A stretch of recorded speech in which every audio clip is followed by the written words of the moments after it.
आज हम कनेक्शन की एक ऐसी दुनिया को समझने की कोशिश करेंगे जो स्क्रीन से कहीं आगे है। आपका बच्चा शांत है या बस उसका ध्यान भटका हुआ है? पता है, ये सवाल एक माँ से पूछा गया था और यही सवाल आज की हमारी पूरी बातचीत का सेंटर पॉइंट है। क्योंकि देखिए, खामोशी का मतलब हमेशा सुकून हो ये जरूरी नहीं है। आजकल ना कई घरों में एक बहुत ही साइलेंट, एक खामोश सा बदलाव हो रहा है। बच्चे वो इंसानों से ज्यादा स्क्रीन के करीब बड़े हो रहे हैं। अब देखिए, उनका एंटरटेनमेंट तो हो रहा है, बिल्कुल हो रहा है, पर क्या उन्हें कोई समझ रहा है? उनका ध्यान तो बटाया जा रहा है, पर क्या उनका सही में विकास हो रहा है? और अगर अगर हमने इस पर ध्यान नहीं दिया ना, तो हम सिर्फ शांत बच्चे नहीं, बल्कि एक ऐसी पीढ़ी तैयार कर रहे होंगे जो भावनात्मक रूप से कमजोर हो और जिसे लोगों से जुड़ने में मुश्किल आए। तो इस बदलाव के जो नतीजे हैं, उन्हें समझने के लिए हमें थोड़ा साइंस को देखना पड़ेगा। तो चलिए शुरू करते हैं हमारे पहले हिस्से से, पहले 5 सालों का विज्ञान। ये नंबर जरा इसे ध्यान से देखिए। 90%। जानते हैं ये क्या है? एक बच्चे के दिमाग का 90% से ज्यादा विकास सिर्फ 5 साल की उम्र तक हो जाता है। मतलब एक बच्चा आगे चलकर कैसे सोचेगा, कैसे बात करेगा, अपने इमोशंस को कैसे संभालेगा और दुनिया से कैसे जुड़ेगा, इस सब की नींव बस इन्हीं शुरुआती सालों में रखी जा रही है। तो सवाल ये है कि दिमाग का ये विकास आखिर होता कैसे है? ये होता है एक चीज से, जिसे कहते हैं सर्व एंड रिटर्न इंटरैक्शन। इसे ऐसे समझिए जैसे टेनिस का गेम, एक बच्चे और उनकी देखभाल करने वाले के बीच का एक लेन देन। बच्चा कोई आवाज निकालता है, ये हुआ सर्व, और आप जवाब देते हैं, ये हुआ रिटर्न। बच्चा आपकी तरफ देखता है, आप मुस्कुराते हैं। बच्चा रोता है, आप उसे गले लगा लेते हैं। बस यही यही छोटी छोटी चीजें दिमाग में मजबूत कनेक्शंस, मतलब न्यूरल कनेक्शंस बनाती हैं, और इसके बिना वो जो विकास की नींव है ना, वो कहीं ना कहीं कमजोर रह जाती है। और देखिए, ये सिर्फ कोई ख्याली पुलाव नहीं है।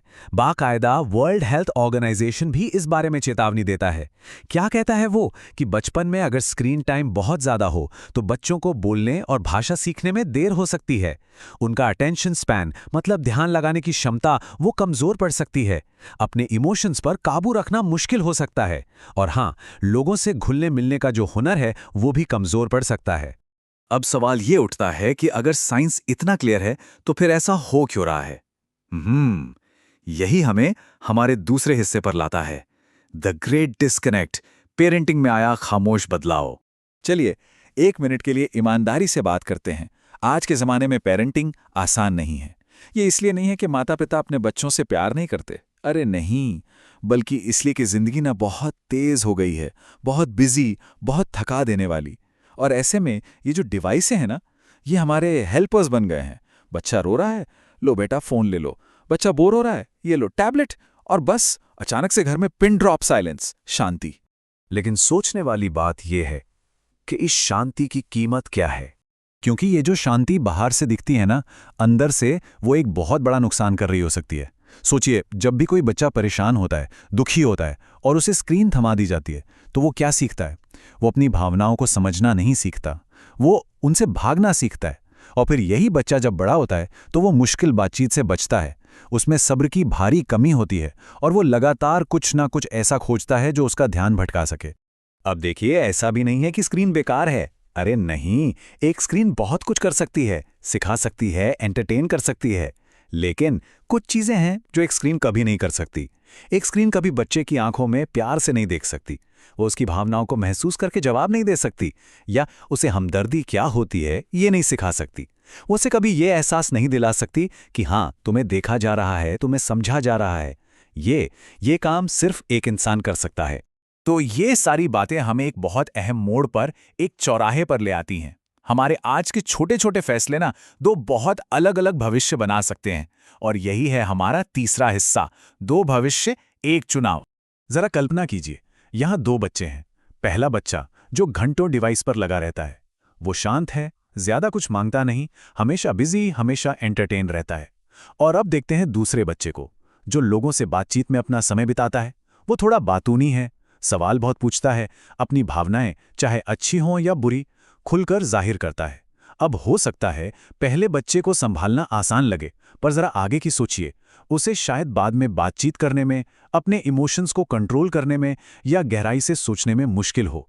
और वहीं दूसरा बच्चा, जो अभी शायद ज्यादा मेहनत वाला लग रहा है, वो असल में मजबूत भाषा, इमोशनल इंटेलिजेंस, कॉन्फिडेंस और सोशल स्किल्स ये सब बना रहा है। तो यहां सबसे जरूरी बात क्या है? एक बच्चे को बस मैनेज किया जा रहा है और दूसरे का विकास हो रहा है। और यही तो असली बात है। पेरेंटिंग बच्चों को किसी तरह मैनेज करने का नाम नहीं है, ये इंसानों को विकसित करने का नाम है। तो सवाल ये है कि हम मैनेज करने से विकसित करने की तरफ कैसे बढ़ सकते हैं? चलिए देखते हैं हमारे आखिरी हिस्से में मौजूदगी ही सबसे बड़ा तोहफा है, 5 ताकतवर तरीके। यहाँ ना कुछ बहुत ही आसान लेकिन बहुत असरदार तरीके हैं। पहला, कुछ स्क्रीन टाइम को टॉक टाइम से बदल दीजिए, बस बात कीजिए, भले ही बच्चा ठीक से जवाब न भी दे। दूसरा, आई कांटेक्ट, जब भी वो बोले उनकी तरफ देखिए, इससे जो कॉन्फिडेंस बनता है ना, वो कमाल का होता है। तीसरा, उन्हें अपनी भावनाएं महसूस करने दीजिए। अगर वो बेचैन है तो उन्हें चुप कराने की जल्दी मत कीजिए, बस उस मुश्किल घड़ी में उनका साथ दीजिए। चौथा, कहानियां सुनाइए। रोज की छोटी छोटी कहानियां उनकी कल्पना, उनकी भाषा और आपके रिश्ते को मजबूत करती हैं। और हाँ, पांचवां और सबसे जरूरी, सिर्फ फिजिकली वहां मौजूद मत रहिए, उनके साथ रहिए। अपना फोन नीचे रखिए और उन्हें अपना पूरा अनडिवाइडेड अटेंशन दीजिए। तो इस बात को हमेशा याद रखिए कि एक शांत बच्चा हमेशा एक स्वस्थ बच्चा हो, ये जरूरी नहीं है। और जो बच्चा सवाल पूछता है वो कोई मुसीबत नहीं है। असली शांत बच्चा वो नहीं है जिसका ध्यान भटका दिया गया हो। नहीं, एक सच्चा शांत बच्चा तो वो है जिसे ये महसूस होता है कि उसे देखा जा रहा है, सुना जा रहा है और समझा जा रहा है। और आखिर में बस ये एक बात जो पूरी कहानी को समेट देती है। बच्चे बड़े होकर ये याद नहीं रखेंगे कि उन्हें कौन से वीडियोस देखने को मिले थे, लेकिन वो ये हमेशा याद रखेंगे कि उन्हें कैसा महसूस कराया गया था। तो आज क्यों ना एक ऐसा फैसला लिया जाए जो किसी के भविष्य को आकार दे सकता है। बस 30 मिनट, कोई स्क्रीन नहीं, कोई भटकाव नहीं, सिर्फ आप और आपका बच्चा। बात करें, हंसें, सुने, ये 30 मिनट शायद सबसे कीमती होंगे।